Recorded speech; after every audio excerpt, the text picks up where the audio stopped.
Again, the toast of Chi-Town. No space on the memory card. Janet Kuypers. Okay, that's fine. That was fun. It lost its mind. As I had said, do you want to delete something off that one, Nick? Thank you very much. I had said that I was reading things from the Partial Nudity series because I have a bunch of 108-page books that are part of it. And this one's called Part of My Pain. If you didn't notice that it was a gray version with the same kind of background, Partial Nudity has like this gray that looks a little bit more like X-ray color because it's called Partial Nudity, and this print here is actually a collage of images from my mammogram, which I thought would be appropriate for a book called Partial Nudity, but you know, it's just part of your X-ray. It's not an outline of any, but I'm like, why don't I use that? Because that would seem to make sense. And that's why all these have similar themed colors or covers. And I'll explain what these are when I'm done with each one of them. This one, you have to look and think about it. It's called Under Your Total Control. It takes a lot of convincing to get me to come to you. I've got work to do. I don't want to stop my routine. And all this time, you sit there and wait for me, patiently. When I finally break down, when I finally come to you, I dedicate myself to you. As I start to undress, you make me so wet as I drop my head and give in. You beat your heat into all of my pores as I let you have your way with all of my skin, leaving me raw. And you know, every time we come together like this, I end up feeling so good, and I never want it to end. You see, I'm usually afraid to let go like that. I'm usually afraid to give in to you, to let myself be under your total control. But whenever we're together, oh no, you remind me of how good it feels, how it is so worth my while to break up my routine by coming to you like this.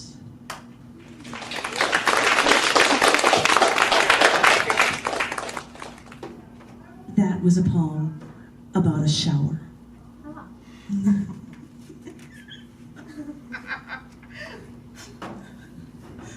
This poem is called Quiet for a While. Your incessant screaming is making me go insane. I just want some rest, and there you go, bothering me again, destroying my peace. And when I finally feel I'm at one with the world, you harass me again. You screech and wail until I can't take it any longer, and I use my bare hand to strike you hard, to shut you up.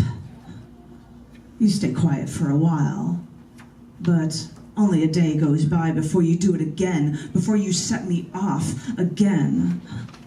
I swear, if I didn't need you so much in my life, if I thought I could get along without you daily like this, if I didn't need you to get me through my day, I would get rid of you. I'd kick you to the curb, because this cycle is killing me. And how many more times will you do this to me before you break down? But I know we'll do this daily battle before you're reduced to nothing. And I'll find someone else to give me life again.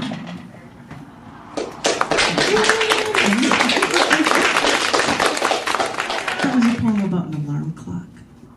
Are you going up there?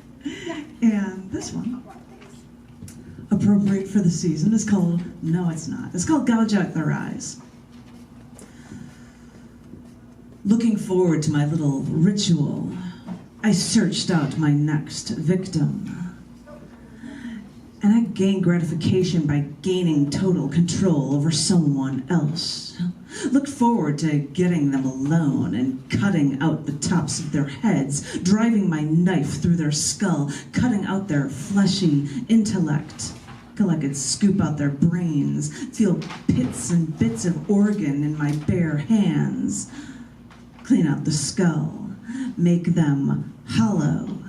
Gouge out their eyes, open their mouths wide, so the world could see how empty my victims now were.